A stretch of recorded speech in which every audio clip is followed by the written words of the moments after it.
There is something here. We have breached a new era of paranormal investigating. We have surpassed the limitations of working with spirit, angels, ghosts, etc. We can now master the arena of the paranormal and now deny the forbidding essence that limited our soul. This allures us to the encapsulating opportunities of theory versus experiment intertwined with taking action. Every synchronicity matters around the history, myth, and folklore. Let the ethereal entities lead us through blood, sweat, tears, stress, aches, and manifestations and insecurities with the gift of being granted access to a higher level of paranormal, which I have proven exists in many others. We can all access the otherworldly spirit world. We can all experience the light. We all will see the truth one day.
So what I'm going to show you here is the entity that manifested and we captured on film.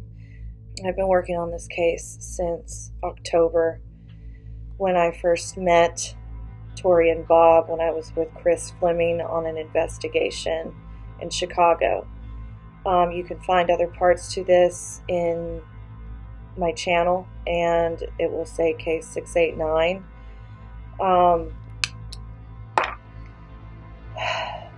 There's been a lot of diabolical activity going on in this case for years with them, and it's affected their children as well. I care for the entire family. We've actually become quite close over the past several months, and they were kind enough to allow me to share this case, because a lot of cases I do not get to share. And this is what I do from the time I grab my coffee in the morning until I go to bed every night. And that is why I'm certified in all of these different fields regarding the paranormal.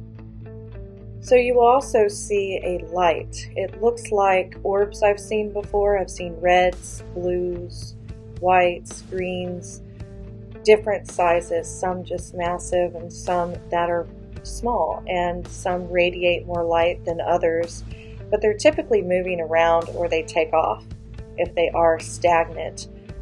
This one was very bizarre because it just stayed there for several minutes, disappeared, came back, stayed for a few minutes.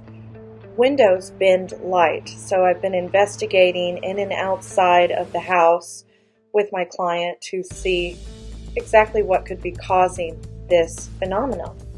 If it's paranormal or not, I still have not been able to debunk it, so I'm going to go ahead and show you the light that I am still trying to work on. It's come up numerous times on surveillance footage, which they are giving me access, 24-hour access to see what else is going on.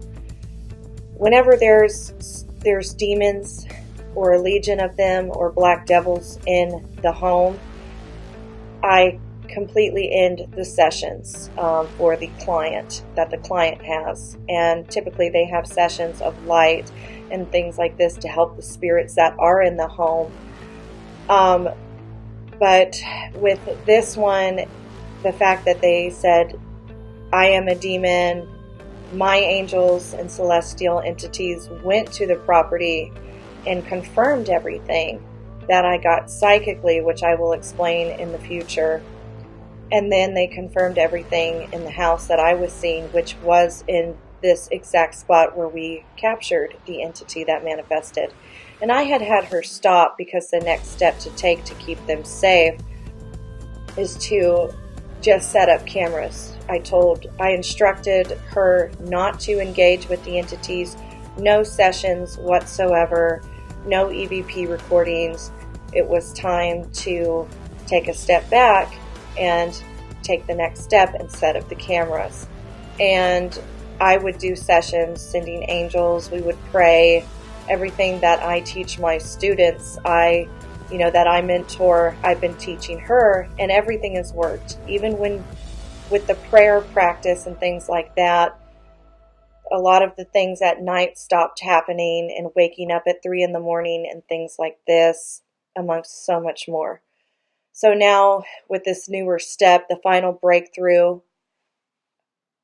is you have a visual of the entity, and it's not just me and what I see psychically, you get to see it too.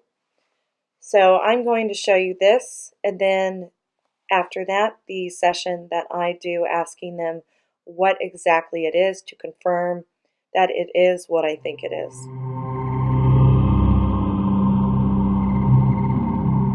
Pay attention to the upper window above the children. One night, while Tori and the girls were on the couch and Bob is away out of state, I instructed Tori to place a camera on them and in other rooms. This is what happened. About 16 minutes had gone by and the children had fallen asleep, and then the activity began again and was exactly in the same place that Dakota, the dog, is always growling and barking at, as you can see in case 689, part 1.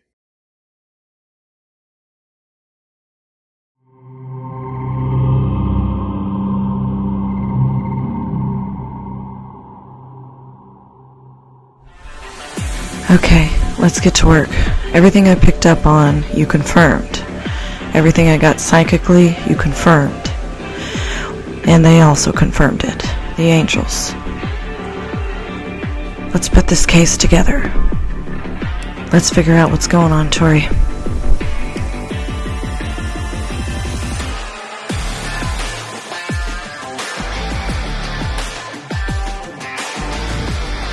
I can definitely see how Dakota's acting. I also noticed the area. What's under the floor, Tori? That's when you told me there was a crawl space. Among so much more. Something kept going in and out of the kitchen doorway there. And it was coming through the stairs. It was coming down the stairs through the kitchen. And something about that area. I noticed the orbs. There could be some dust mixed in there, but I do see the orbs.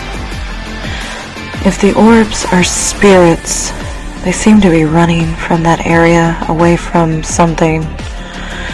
Dakota doesn't seem to take another step forward. He's affected on a psychological and emotional level, and bodily, physically. He's stressed out, he's on guard. There's definitely some activity going on over there, and I notice it with the other dog as well. I don't think it's something that's anthropomorphic. I think it's something diabolical that they have fear of, and that is causing everybody an uneasy, unsettling feeling amongst much more.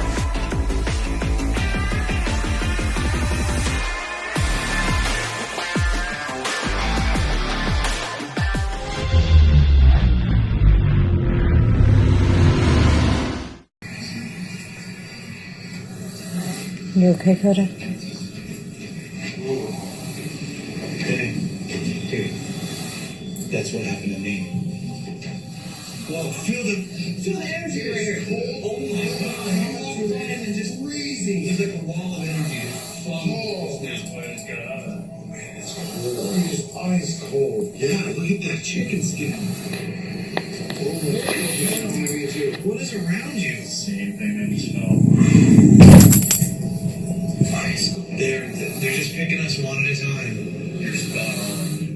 I just got really weird with you guys. Pull it back up. Right. And something just told me to come in this room and just sit there. I found him.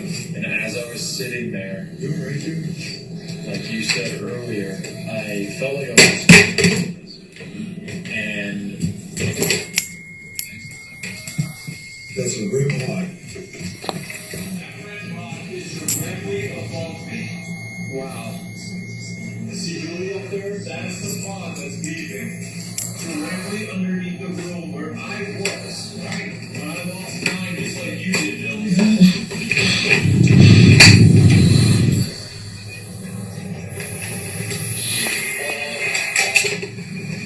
Are you okay? All of a sudden, Jake, extremely loud crashing sound. Also hear it. Whatever made this sound to us is making a statement that it is time. The town of Evergreen is inspired by a letter that never made it to the North Pole. It's a Christmas gift for the entire Christmas in Evergreen. Letters to Santa. Sunday at 8/7 Central. Part of Countdown to Christmas. So right here you can see the daughter's room. It's one of the daughters. When I was first speaking to Tori, I was receiving information, and I described the room at the top of the stairs where I could see the entity going through every night, and this is that room. I also saw Tori's father here, and I was unaware that he was deceased when I picked up about him and heard Grandpa.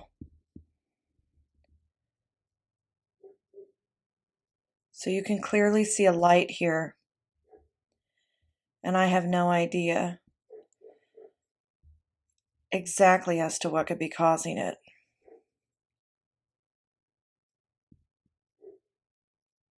It stays for several minutes, disappears, and then comes back for only a couple of minutes. I have yet to debunk this. The child is actually asleep in the bed as this is going on, just like in the other surveillance footage cameras that I was able to find the light prior to this. So after several minutes, the light disappears, and then a few minutes go by and it reappears for a much shorter time. There are no street lights outside. This is on the second floor.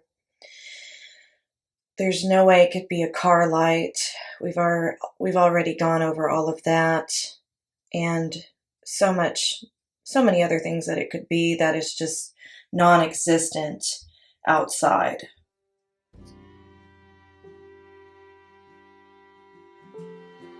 I'm going to let you watch this play out, and then I'm going to show you the session that I did with the ethereal beings in regards to the manifestation and the light.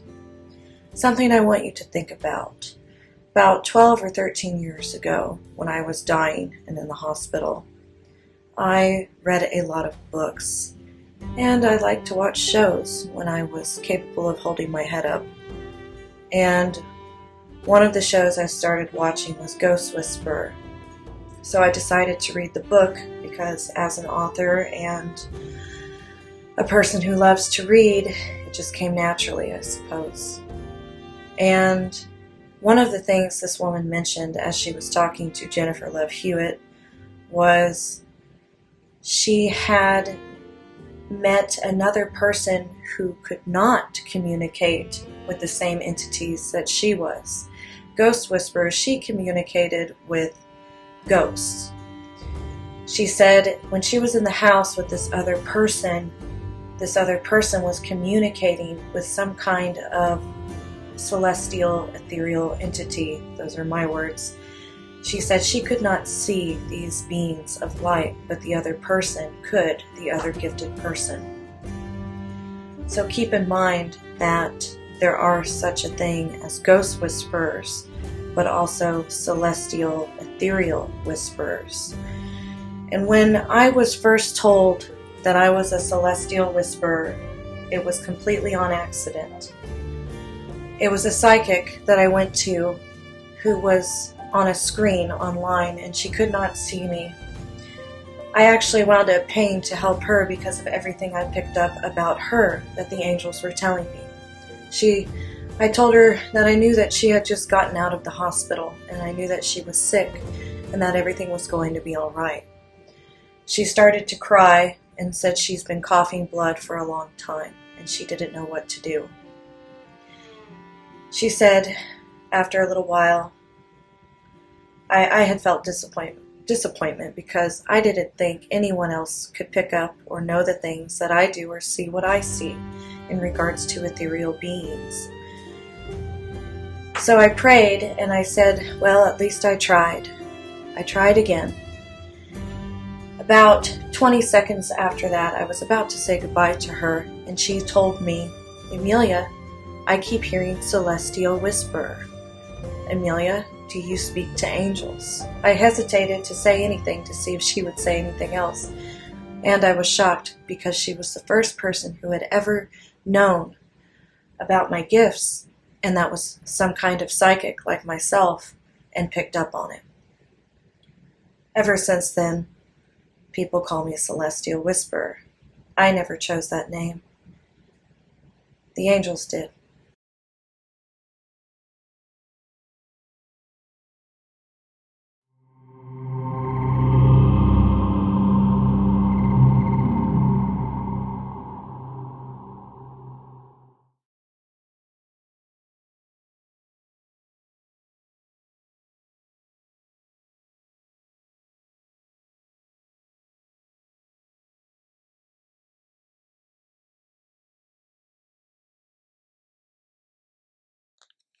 Angels, Protector, and the Eight. You know what I want to know. Tell me exactly what the entity that manifested on Tori's camera was.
Thank you. One more question, and then I'll play them both at the same time. What was the ball of light? Was it supernatural, or was it just something in the real world?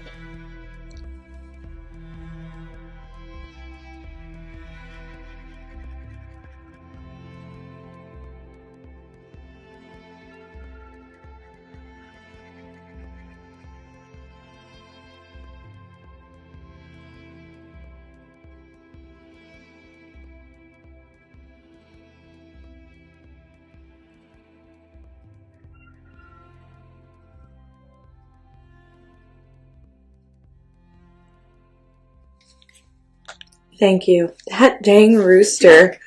I'm moving soon, so I won't have to deal with it anymore. Angels protecting me. You know what I want to know. Tell me exactly what the entity that manifested on Tori's camera was.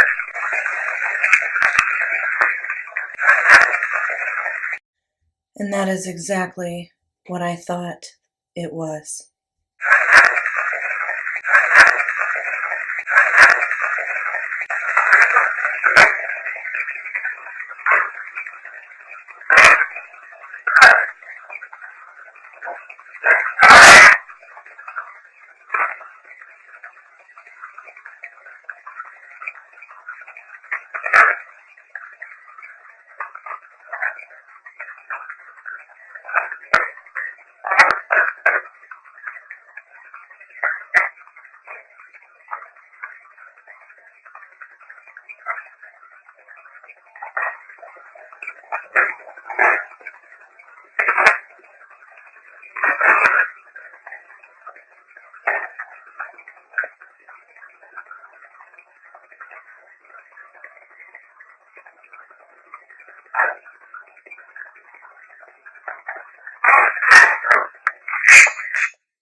And the next one?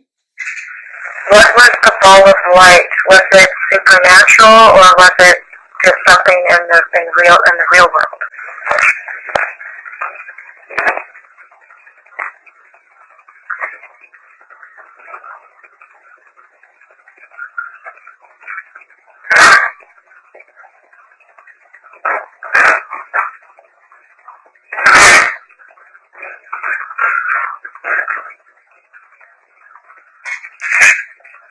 Okay, so tell me on here as well so I can confirm that I picked everything up correctly about the entity, where it was, what it is, same with the ball of light. Tell me what the manifested entity that we captured on film, tell me exactly what it is.